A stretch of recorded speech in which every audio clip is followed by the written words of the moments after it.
অনেক বেশি সফট এবং মজাদার এই কেকটি কিন্তু এখন আপনারা ঝটপট বাসায় তৈরি করে নিতে পারবেন।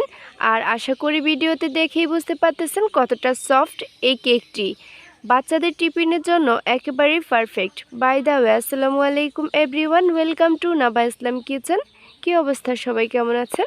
আশা করছি অনেক ভালো আছেন। আজকের ভিডিওটি না টেনে সম্পূর্ণ দেখবেন, আশা করছি আপনাদের অনেকটাই হেল্পফুল হবে।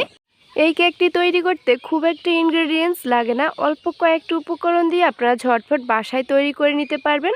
তো কথা না বাড়িয়ে চলে যাচ্ছি মূল রেসিপিতে।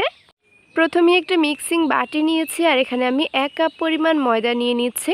আপনারা চাইলে আটা ইউজ করতে পারবেন, তবে আমি মনে করি ময়দাই বেস্ট হবে। এখন এখানে কিছু ইনগ্রেডিয়েন্টস অ্যাড করে দিচ্ছি। এখানে আমি গুঁড়া দুধ অ্যাড করে দিয়েছি 2 চা চামচ পরিমাণ, সাথে 1 চিমটি লবণও অ্যাড করে দিচ্ছি জাস্ট মিষ্টিটা ব্যালেন্স করার জন্য। হাফ চা চামচের মতো বেকিং পাউডার অ্যাড করে দিয়েছি, এটা কিন্তু মোস্ট ইম্পর্ট্যান্ট। আর আপনারা যারা মিষ্টিতে লবণ খেতে পছন্দ করেন না তারা চাইলে স্কিপ করতে পারেন। এখন এই শুকনো ইনগ্রিডিয়েন্টসগুলো একবার ভালো করে মিক্স করে নিয়েছি, খেয়াল করেছেন নিশ্চয়ই। এবার এখানে আমি অ্যাড করে দিচ্ছি হাফ কাপের মতো চিনি। মিষ্টিটা আপনার টেস্ট অনুযায়ী অ্যাড করতে পারবেন। সাথে অ্যাড করে দিচ্ছি একটি ডিম। 1 কাপের জন্য কিন্তু একটি ডিমই পারফেক্ট আছে।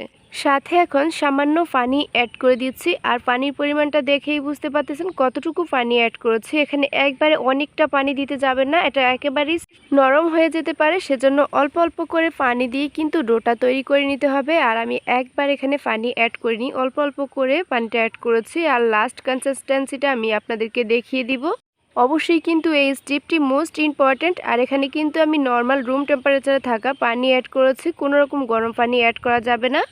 আরও একটু পানি অ্যাড করে এবার আমি একটা ডো তৈরি করে নিয়েছি, খেয়াল করেছেন নিশ্চয়ই। সামান্য ঘি অ্যাড করেছি, মোটামুটি 1 চা চামচের মতো এখানে ঘি অ্যাড করেছে। আর এখানে কিন্তু অবশ্যই ঘিটা অ্যাড করবেন, তাহলে কিন্তু সুন্দর একটা ফ্লেভার আসবে। প্লাস আপনার হাতে যে স্টিকি একটা ভাব আছে সেটা আর থাকবে না। এভাবে হাত দিয়ে ভালো করে মেখে নিতে হবে।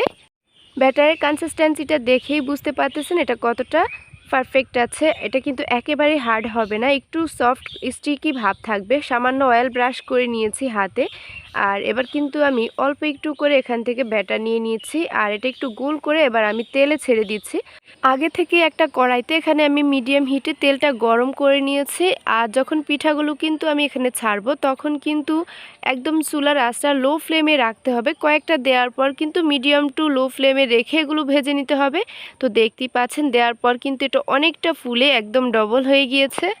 একটু ছোট ছোট করে ডোটা অ্যাড করবেন, তাহলে কিন্তু দেখতে পাচ্ছেন ফুলার পরে কতটা বড় হয়ে গিয়েছে আর একদম ফেটে গেছে, এতটাই ফুলে গিয়েছে। এই কেকগুলো এতটাই পারফেক্ট, আপনারা চাইলে 5 মিনিট সময়ের মাঝেই কিন্তু এটা ঝটপট তৈরি করে নিতে পারবেন। ফাইনালি কিন্তু আমার এই কেকগুলো তৈরি হয়ে গিয়েছে। এখন স্টিনারের সাহায্যে আমি তুলে নিচ্ছি। একটা কিচেন টিস্যুর উপর রাখবেন, তাহলে কিন্তু এক্সেস তেলটা ঝরে যাবে। তো একই তেলে আবারও আমি অ্যাড করে দিচ্ছি। বাকিগুলো কিন্তু আমি এভাবেই ভেজে নিব, একসাথে অনেকগুলো দিতে যাবেন না, নয়তো এগুলো কিন্তু এইরকম পারফেক্টলি ভাবে ফুলে উঠবে না। ফাইনালি দেখতেই পাচ্ছেন আমার কিন্তু কেকগুলো তৈরি হয়ে গিয়েছে। আর 1 কাপ ময়দা থেকে কতগুলো তৈরি হয়েছে আপনারা দেখেই বুঝতে পারতেছেন। বাচ্চাদের টিফিনের জন্য কিন্তু ঝটফট এই রেসিপিটি একেবারেই পারফেক্ট। আপনার হাতে সময় না থাকলে আপনি ঝটপট করেই এটা তৈরি করে নিতে পারবেন। শুধুমাত্র একটি ডিম এবং ময়দা দিয়েই আপনারা এত পারফেক্ট কেক এখন বাসায় তৈরি করে নিতে পারবেন। আর এটা খেতে অনেক বেশি মজা এবং হেলদিও সেই সাথে। আর এটা দেখেই বুঝতে পারতেছেন কতটা সফট।